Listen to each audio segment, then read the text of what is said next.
जय श्री हरि। सच्चे हृदय से की गई प्रार्थना कभी व्यर्थ नहीं जाती, और जब वह प्रार्थना करुणामय विष्णु भगवान के चरणों में समर्पित हो तो वह पापों को भी हरने की सामर्थ्य रखती है। नमस्कार, मैं आपकी सखी अंजलि और आप देख रहे हैं मंत्रवाणी, आपके अपने पसंदीदा वीडियो मंच यूट्यूब पर। आज मैं आपको एक ऐसा ही दिव्य श्लोक सुनाने और समझाने जा रही हूँ जो पापों को नष्ट कर प्रभु की शरण में हमें ले जाता है। चलिए शुरुआत करते हैं। हमारे सनातन धर्म में यह कहा गया है कि मनुष्य इस संसार में जन्म ही पाप बंधन में लेता है।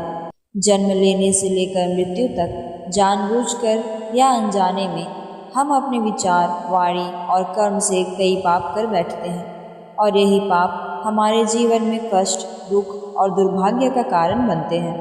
लेकिन जब हम हृदय से अपने पाप स्वीकार कर भगवान से क्षमा मांगते हैं, तब भगवान करुणा से भरकर हमें अपने चरणों में शरण देते हैं और पापों का विनाश करते हैं। पापो हम पाप कर्म पापात्मा पाप संभव त्राहि मां पुंडरीकाक्ष त्राहि मां लक्ष्मीनाथ सर्व पाप हरो हरि। इसका अर्थ है, हे कमल नयन पुंडरीकाक्ष, मैं पापी हूँ, पाप कर्म करने वाला हूँ, मेरा जन्म भी पाप से हुआ है। हे लक्ष्मीपति हरि, जो समस्त पापों का हरण करने वाले हैं, कृपया मेरी रक्षा कीजिए, मुझे पापों से मुक्त कीजिए। इस श्लोक में भगवान विष्णु के 3 विशेष नाम लिए गए हैं, पुंडरीकाक्ष, लक्ष्मीनाथ और हरि। पुंडरीकाक्ष यानी कमल नयन, जिनकी दृष्टि संसार की सारी सृष्टि पर सदा दया और करुणा से बनी रहती है। लक्ष्मीनाथ यानी माँ लक्ष्मी के पति, जो केवल धन वैभव के स्वामी नहीं बल्कि करुणा और प्रेम के भी अधिपति हैं। हरि यानी जो पाप, दुख और अधर्म का हरण करने वाले हैं।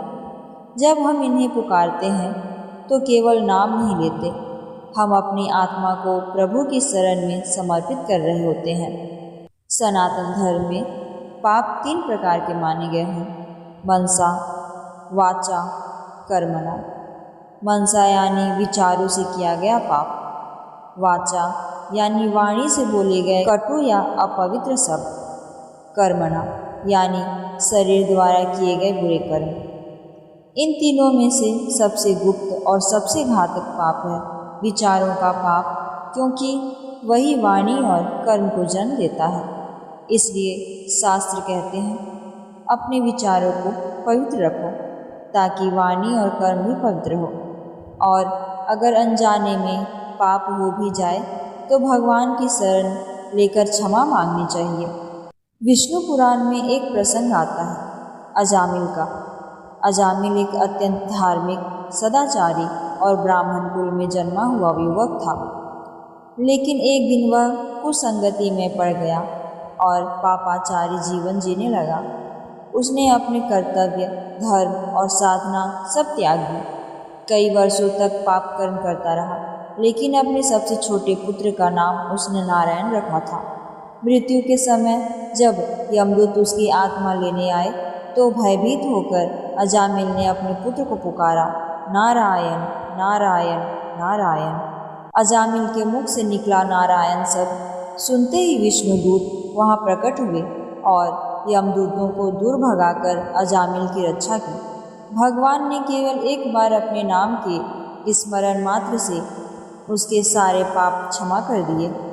इसलिए कहा गया है, हरि नाम में अपार शक्ति है। जो सच्चे भाव से उसका स्मरण करता है, उसका हर पाप हर लिया जाता है। अब मित्रों, आप भी मेरे साथ इस पाप हरने वाले श्लोक का 3 बार उच्चारण करें। अपने हृदय में यह भाव रखें कि आप प्रभु की शरण में हैं। पापोऽहं पाप कर्मा पापात्मा पाप संभव त्राहि मां पुंडरीकाक्ष त्राहि मां लक्ष्मीनाथ सर्व पाप हरो हरि। पापोऽहं पाप कर्मा पापात्मा पाप संभव त्राहि मां पुंडरीकाक्ष त्राहि मां लक्ष्मीनाथ सर्व पाप हरो हरि। पापो हम पाप कर्मः पापात्मा पाप संभवः त्राहि मां पुंडरीकाक्ष त्राहि मां लक्ष्मीनाथ सर्व पाप हरो हरि। मित्रों, इस श्लोक का नियमित जप करने से पापों का क्षय होता है, मन शुद्ध होता है, जीवन में शांति और सुख बढ़ता है, बुरी आदतें और बुरे विचार दूर होते हैं, प्रभु की कृपा सहज प्राप्त होती है। शास्त्र कहते हैं, यह श्लोक केवल पाप ही नहीं, मन के दोष, दुख और मानसिक अशांति को भी हरता है। हे करुणामय विष्णु प्रभु, हमसे जाने अनजाने जितने भी पाप हुए हैं उन सबको क्षमा कीजिए। हमारे मन, वाणी और कर्म को शुद्ध कीजिए। हमें आपके शरण में रहने का सद्बुद्धि दीजिए। हे हरि, हे लक्ष्मीनाथ, हे पुंडरीकाक्ष, अपनी दयामयी दृष्टि हम पर सदा बनाए रखिए। हमारे पापों का हरण कीजिए और हमें अपने चरणों का आश्रय दीजिए। हरि ओम। जय श्री हरि। याद रखिए, जब हम अपने भीतर के अंधकार को त्यागते हैं तभी प्रभु का दिव्य प्रकाश हमारे जीवन को आलोकित करता है। आइए हम सब मिलकर उस प्रकाश की ओर बढ़ें।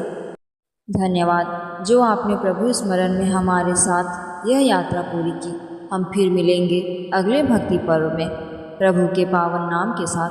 यही थी मंत्रवाणी, जहाँ शब्द बनते हैं साधना।